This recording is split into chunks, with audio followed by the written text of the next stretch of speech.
No, it's not too high. No, I'm fine. I'm okay. Yeah, you look great. I look great.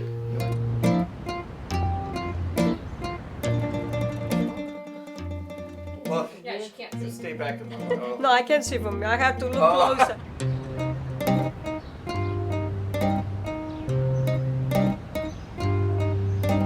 I know. When you go in, you look like. Yeah. I look like this hair color. Forget about.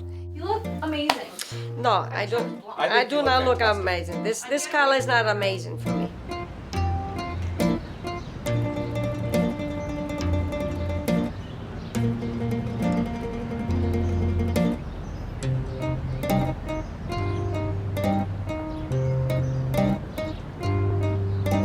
Try and loosen up your muscles. Yes, I'm trying. Okay, I'm like, look. No.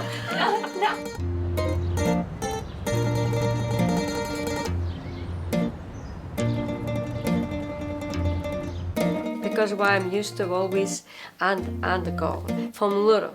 What I went through, it's hard for me now to relax. When I go to sleep and I don't relax, I'm thinking for the next day.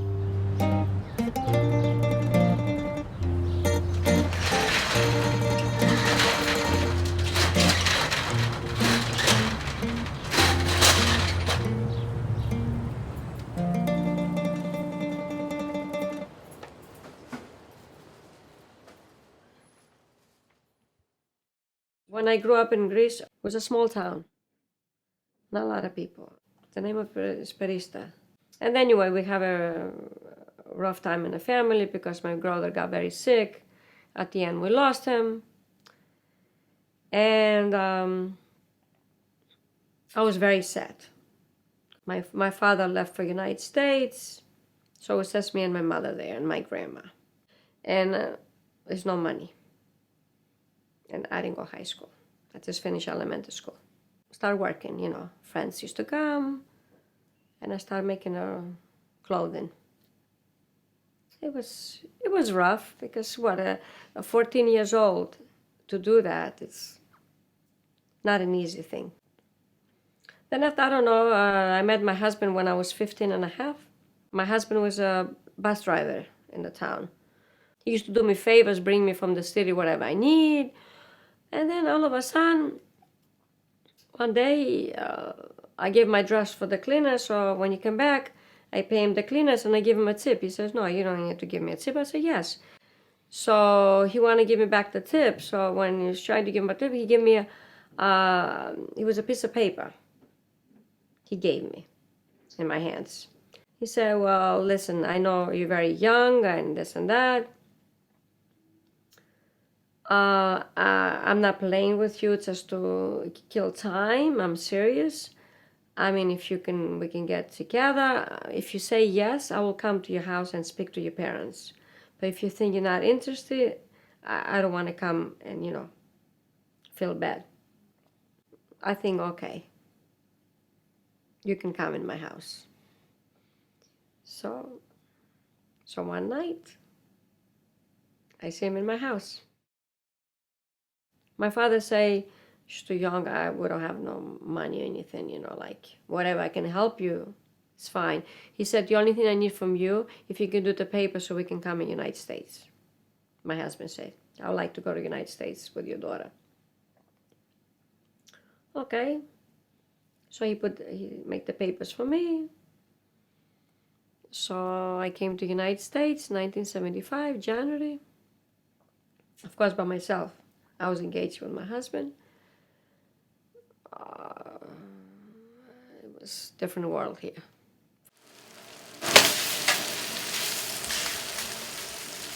I was lost. I was so shocked when I came here. I started working at a factory, Italian factory. They didn't speak English. They spoke Italian only. So it was really hard because I said, what am I going to do? I don't understand what they're saying at all. Anyway, they showed me what I had to do. I was doing my work. But I felt lonely because they were not so friendly. Lunchtime, when everybody got to lunch, they said separately. They don't even ask me, even with a sign, say, oh, want to join us, you want to sit with us, same table, whatever. No, I was always sitting by myself and eating my sandwich. I ate the same sandwich I made from home every day. Yeah, egg sandwich every day. Yes. And Wonder Bread. every day. I stay about 5 months here, roughly paying for my ticket to go back. Nobody paid for my ticket. I pay for my own ticket to go back. Go back to Greece. And in 2 months I got married. See how fast? In 2 months. The second time I come here, my father, I think he asked, he used to go drink a coffee at the Twin Donut. And he asked this, the boss, he was Greek. So he was talking about me, and the boss say, "I'll tell your daughter to come here, let's see what can help her." And then I went to start working there, but it was very difficult, like I said, the language. Very, very difficult to learn. It was 7 days a week, 12 hours a day, and rough. But I have to say, the boss helped me a lot. He helped me very, very much. I worked about 4 months there. And then after, people I know from my town, they opened up a place in Kingsbridge Road. The name of it is Barista. And they asked me if I want to go work for them. I don't know. I thought, okay, people from my town, I know them, they're friends. They put me to work temporarily in the afternoon hours to midnight. And then they say a couple of months after they're going to put me in the daytime. But they never did after. They left me. And I said, why they promised me and now they don't want to do it? So I wanted to work for somebody else. The name of the place, the restaurant was Golden Star. The boss hired me right away. I worked there for 2 years. He was very, very nice to me. Very, very nice, my boss. He trusted me a lot. I trust him too. He helped me. He was very nice, him and his family. After 2 years, he decided to sell the place because his wife got sick over here in this country. She wanted to go back to Greece. I didn't have no children yet when I started working at National. A year after I had my son, I worked in this National. So I worked 22 years on the place. I always say, maybe I can get a little place and maybe, one day I work for myself, maybe it will be better. My son, one day he come home because he was doing he was working for an accountant. So him and his boss is going to Perista before. They were the accountants there. So they find out he was selling the place. They were selling the place. So I said, Ma, what do they sell the place. What do you think? Something like that. He was joking around with me. So I don't know. I put it out in my mind and I wanted to check the place. I look at it and I said, okay, small. Maybe I'm able to. I bought Perista. Yes, amazing. I worked there when I was 16 and a half, almost 17. It's amazing. I met Vicky in my first job in the Bronx. I cleaned dishes only for 1 year and a half or 2 years. And after that, I tried to cooking. And my first boss helped me, they teach me. So he's not want to cook more. So they said, okay, maybe one day I take his place. So yeah, after 2 years, I take the place. When I work in a National, I work with this person named Santiago. So he was a chef there. So I asked him because I saw he was working always. He was a good person and was working. He did tremendous work, very good chef. And I asked him kindly if you like to, to come work together in this place, if you're interested. And he said, okay, why not? It was rough the first year. Work hard. And you get all the customers. You get more customers and more customers. Well, really, when we bought it, we make like 15 deliveries a day. So after one, up to 70, 75 a day. My daughter was helping me so many of the deliveries on that. She was taking delivery one after the other, believe it or not. When I was a young teenager, my mom comes home and says, I just bought a place. Like, oh, okay. So that's what we're going to be doing. So my mom's first place was in the Bronx. on Kingsbridge Road. And we were there a while, about 7, 8 years. I met Vicky in the Bronx, and the other place. I worked for her like for a few years. I'm a waiter.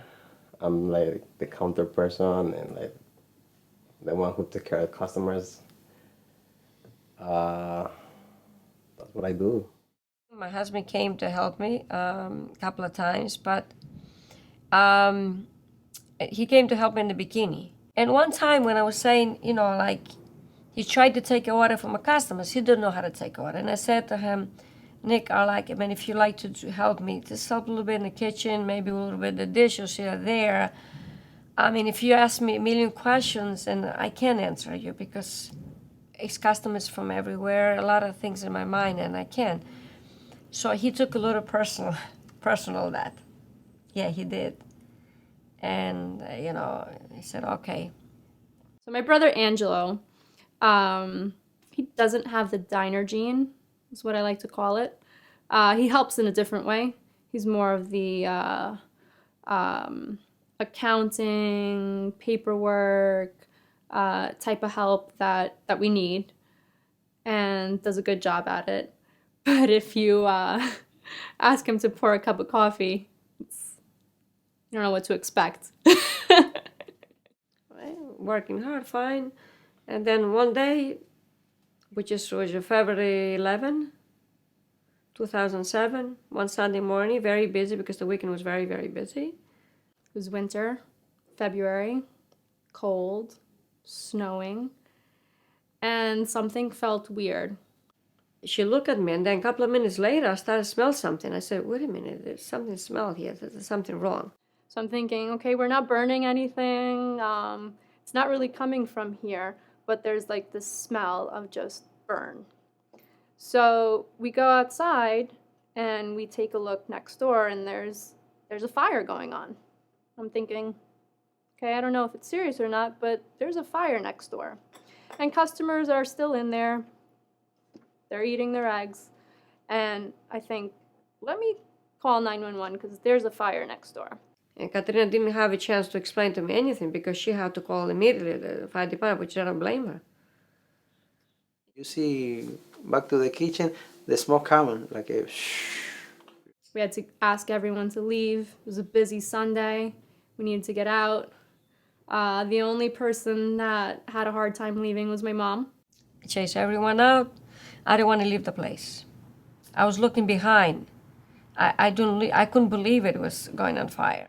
Had to pull her out of there as the firefighters were breaking down the glass, trying to get in and, you know, stop that fire. I didn't have a chance to do anything. I just grabbed my coat and my packable. I could recall standing outside across the street, and we're all watching pretty much every store in a row just burning down to a crisp.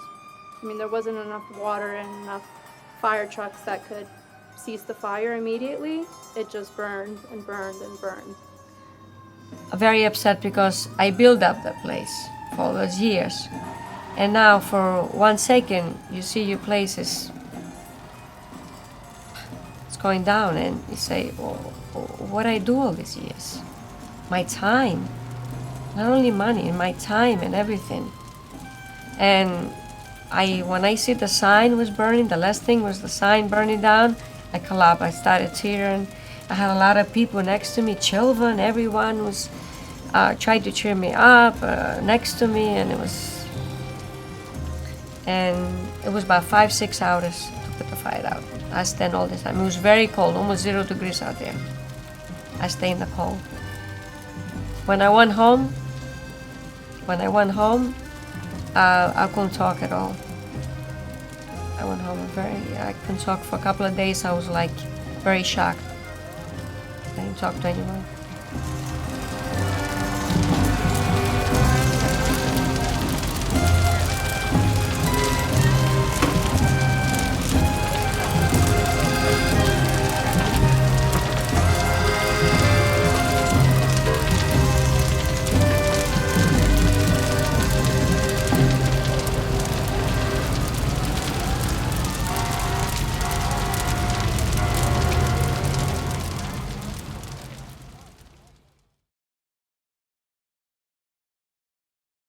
I went home after that, after the fire, and like I was numb. I couldn't talk.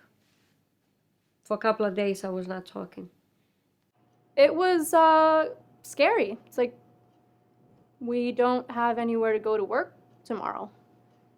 It's kind of weird when you work 7 days and then the next day you don't have anywhere to be. Sort of this thing we got used to. We got to go to work, have to feed people, and now we're home on a Monday morning. The place got burned down, and then we disappeared. Everybody looked for another job. A couple of months later of the fire, I said, oh, what I'm going to do now? What I'm going to start looking for a job or whatever. I'm never used to seeing my mom home in the middle of the day. So we just thought, okay, we have to find something to do. It doesn't end here. We did have a family friend, Alex, who owned our current establishment. Family friend, we go to the same church. We've known him for a very, very long time.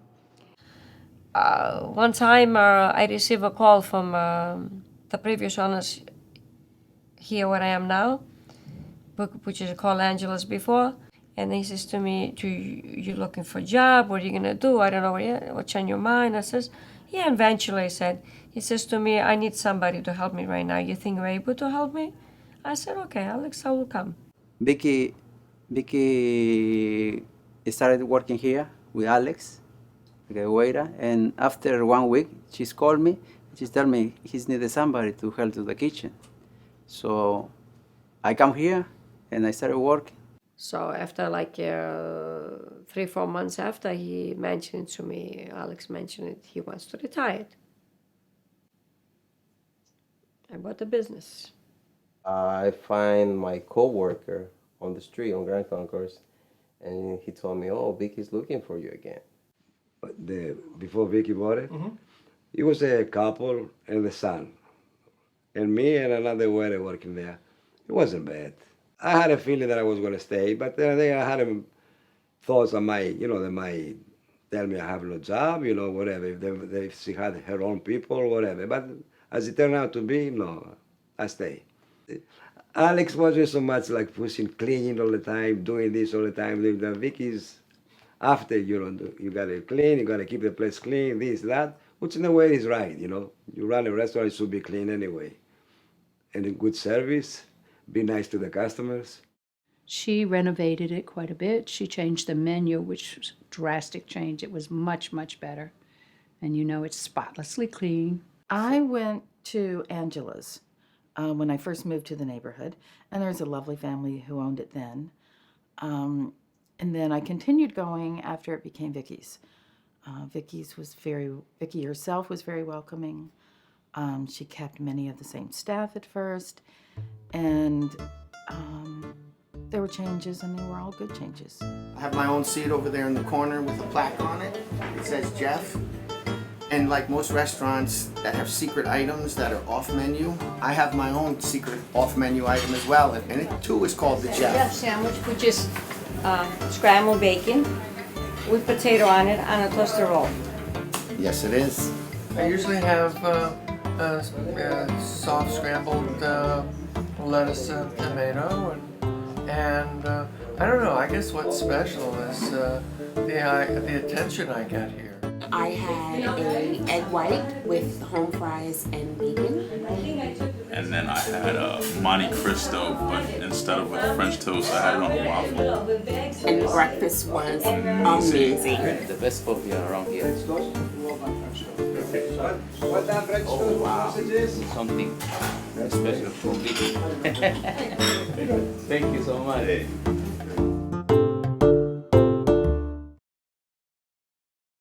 I was used to the restaurants for my first husband. Sitting towards the kitchen at the end of the counter was something I did as the wife of the owner and a part-time employee. So in Vicky's, I kind of tend to go to the last seat closest to the kitchen, and if it's not there, I'll sit somewhere else and kind of move down as the customers leave. And it's usually second from the end, closest to the kitchen, closest to Santiago.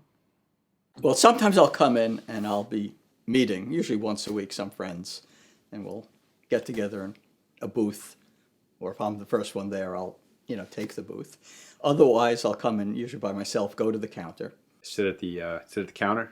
I used to sit on the short side, but now I sit on the long side. Our favorite seats now are these two on the end of the counter. And there's this other couple that thinks perhaps those are their seats when they're our seats. And so every morning when we come out on the sidewalk, when we come out of our building, we look across the street to see if that couple might be on the street. If we see them, we start running down the sidewalk so we can beat them to Vicky's and get our official seats. I'm a perfect customer. I always behave. Okay, that was a lie, but mostly I go in. I do go with 2 eggs over, easy on the potatoes, coffee. I'm not a meat eater, and so I never have the burgers. So I'm usually eating something like a Greek salad. I like the spinach pie, which I'm told is the most popular Greek dish on the menu. There are really only 2 things that I'll typically order. I'll either have an oatmeal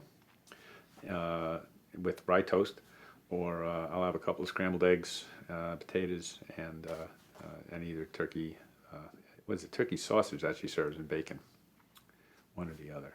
My orders, they depend, but they do know which one of the 3 sandwiches I might want for lunch. Vicky will even say, well, you had that yesterday, why don't you have this today? So I come in the morning and I'll have coffee and a muffin or a roll, sometimes eggs. And then depending on what the menu is, Tuesdays I'm there for that vegetable soup, whether I stay or whether I take it with me.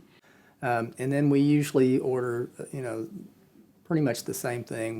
We have a usual, and Peter or Luis will see us come in, bring coffee, and they'll say the usual, which is an interesting thing because we lived in Oklahoma all our lives, where people think, well, everybody's friendly and everybody's familiar, but all the years we lived in Oklahoma, nobody ever said the usual to us in a restaurant. So we come to New York where people think it's impersonal and hustle and bustle, and the waiters remember our order, which I find amazing that they have all these customers and they can remember what you order regularly. It's pretty astounding. It was a Sunday, and they were completely packed with people.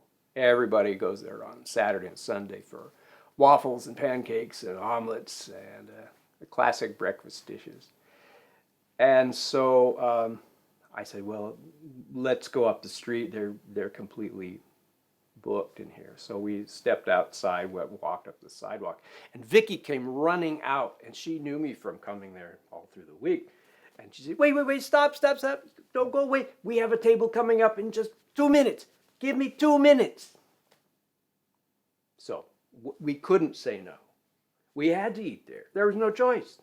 Vicky had seen us, got us back, so we had a wonderful Sunday brunch. Warm, two things that are contradictory, warm and tough. Can you explain that a little bit? The warmth, I think, is most noticeable when she's dealing with children. She will keep children after school. If the parents weren't there to pick them up, she has a deal with the parents. Fine, send your child over here and I'll keep it until they come. So she kind of babysits some of the kids in the neighborhood too. She's great. She involves herself with the neighborhood. She knows all the kids' names. She knows the parents' names, maybe the grandparents' names. Yeah, I think the kids respect her, but also she has this very loving and nurturing way about her. And, I think that's why people come here. You would like that to take it to go? Can you want to do it here? Let's give you a paper and you do it, okay? Thank you. Now you can put it right in there. Put this on top of it. This you put on top of these. Okay? The middle. No, this one first. That one first. You take the Vicky showed Lillian, how to wrap up the food the right way and how to package it up and get the bag. So she's completely independent in wrapping up her leftovers. Now you, on this side, you do the same thing. Now we're gonna take a bag. Like a bag, right? Good job, okay?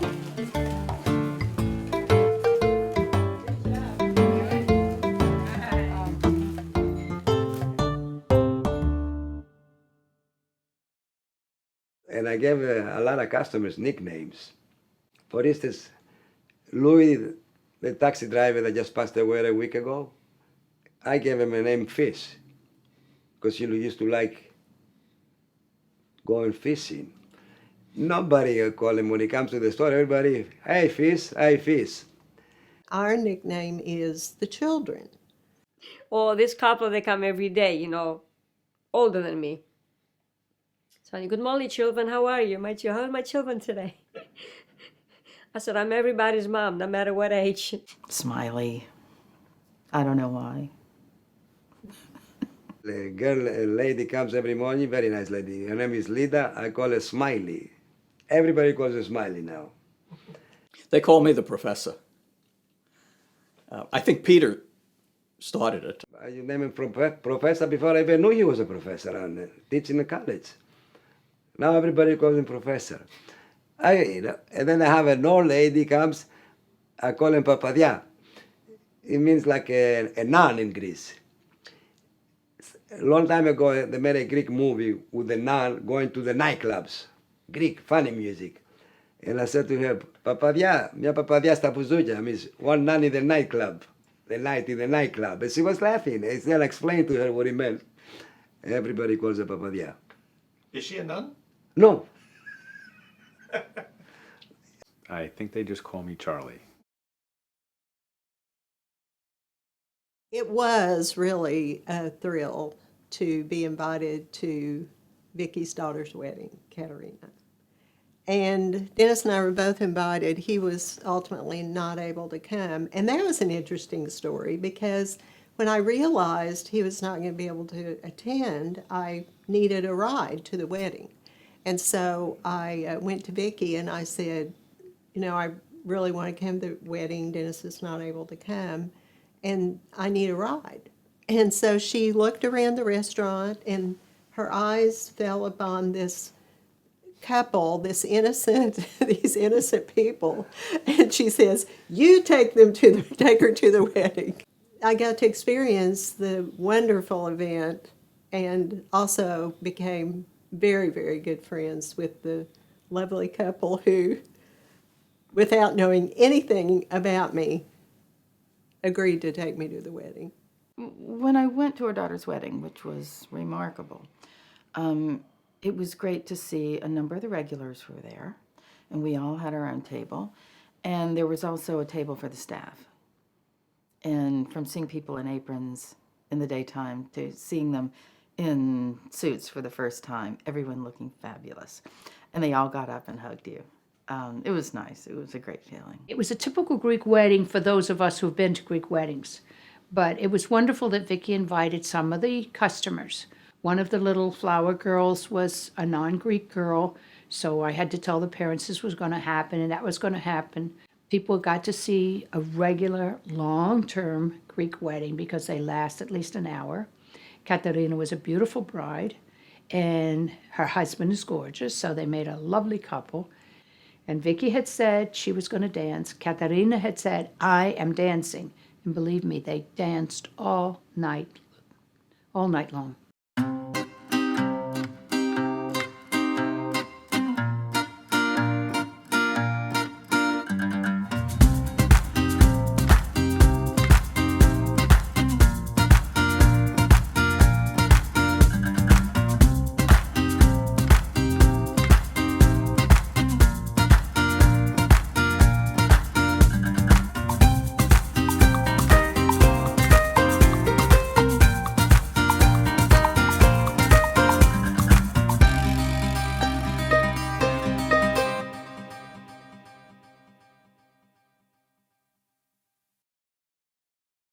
One of the amusing things I like is that I get to hear kind of diner lingo. And it's when the waiters are ordering from the chefs and they're using a lingo that I don't understand. I understand there is a key to it. It is a code. Like the word for rye is whiskey, just because it's, for rye bread they say whiskey. 2 eggs sunny side up with rye toast and sausage. How would you? I would call it fried up with sausages, whiskey down. You say we had poached eggs. You say a lot of times you say Adam and Eve on a bed. You know. Adam and Eve on a bed? Adam and Eve on a bed. What's the bed? On the bed. On the bed, that means just open on the plate on top of the toast.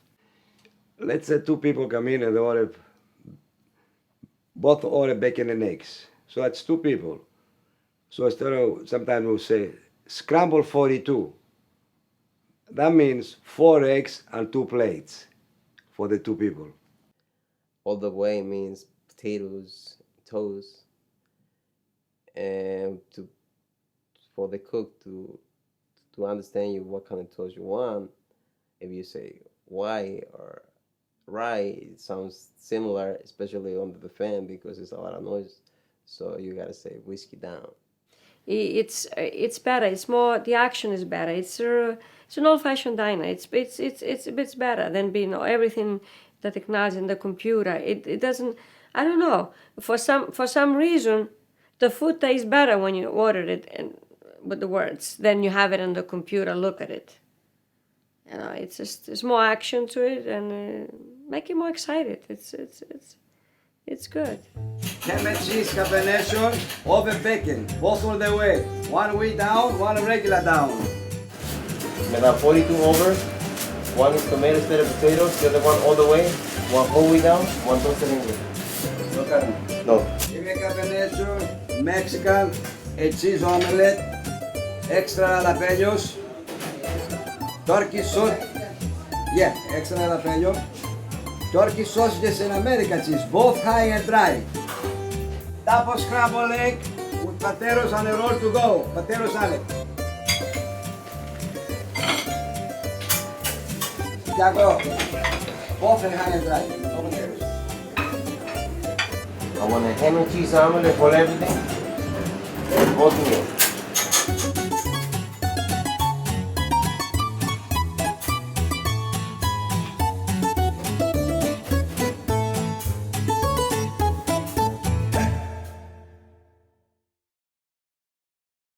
She has her rules, which she would, enforce about, you're not a customer here. What do you do? No, you can't just run in and use the bathroom. We have to clean.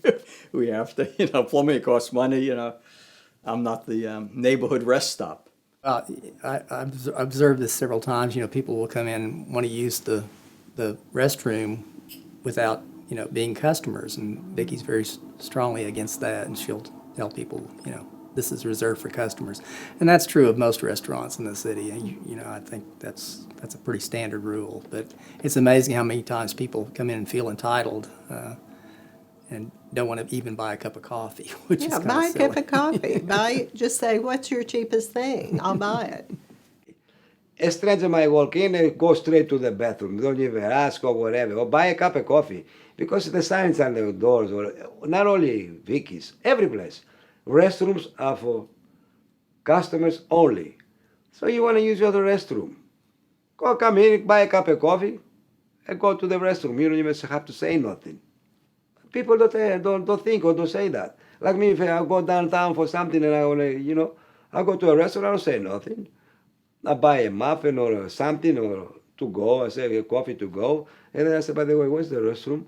And I use it. They can't say nothing. You bought something. That's, because a lot of people go there and make a mess too, The dirty it, using the pepper a lot, water's on the floor. It's not a, but that's the way it is. And the most important one, which seems obvious to me, is that if you're one person, you cannot come into Vicky's and sit at a 4-top table.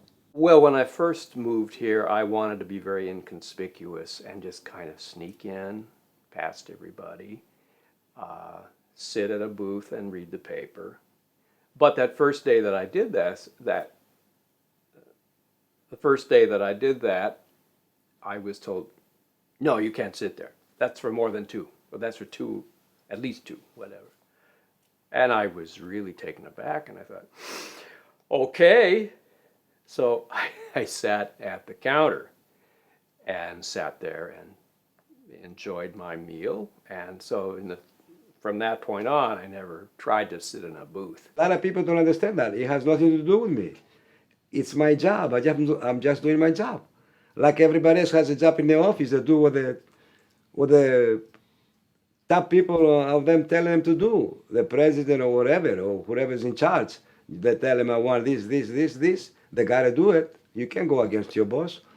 It's not mine. It's the rules of the restaurant, which is right. Because what if it's five, 6 booths? What if 5 single people come in and sit for half an hour in each booth? How are these women going to pay the bills? That's the only reason. It's not because we don't like the people or stuff like that. It's hard.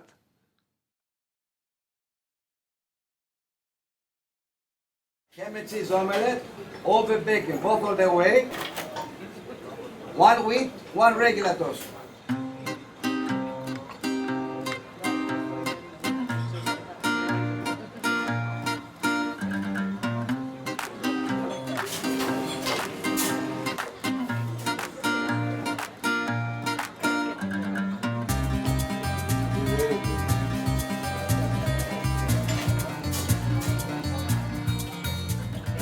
I think it's, a sense of, where do you get a feeling that you're living in a neighborhood?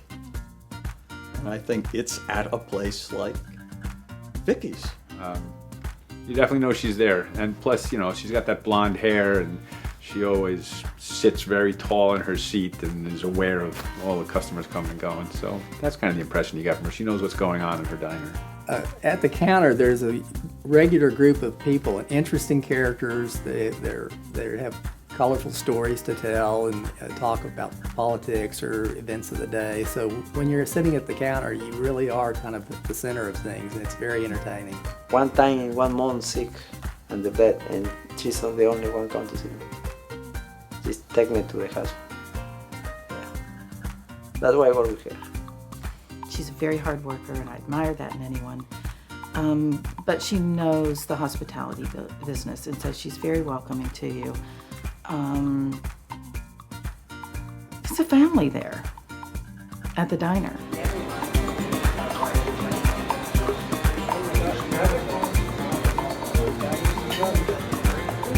She's my boss, and I respect her like that. It's a nice relationship. It's like, she always say like the mother and son, and it is like that. My mom's great. People tell me I'm exactly like her. I don't know why. And that's a good question. That's what a lot of people ask me, when are you going to step down or retire? I said, I'm still young to do that. What I'm going to do is stay home. I said, it's exercise for me. I said, I don't know yet. Maybe a year, a couple of years, who knows? If I'm healthy and well, that's the first thing. Vicky is like family. And I go in the morning, and I wait for her to have her break and help her with her exercise. Over the years, I worked very hard. I lift a lot of heavy stuff. And then, of course, I got injury.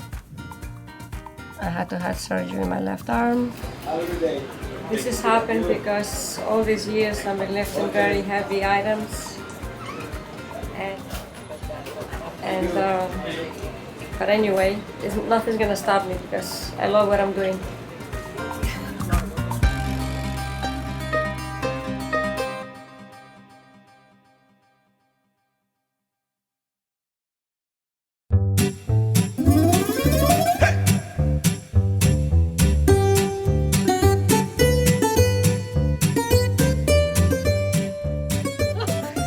I don't take good pictures, I don't look good on videos, I know that. It's not my favorite thing.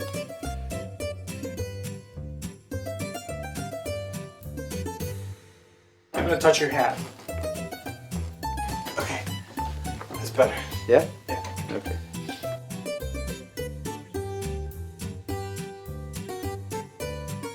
Without the diner, I'd starve. Truly.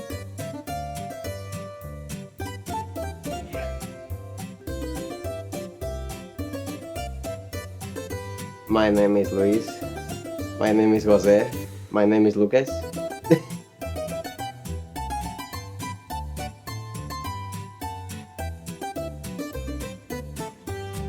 And they were very nice. He says, we're surprised you're still here. I said, yeah, I'm still here.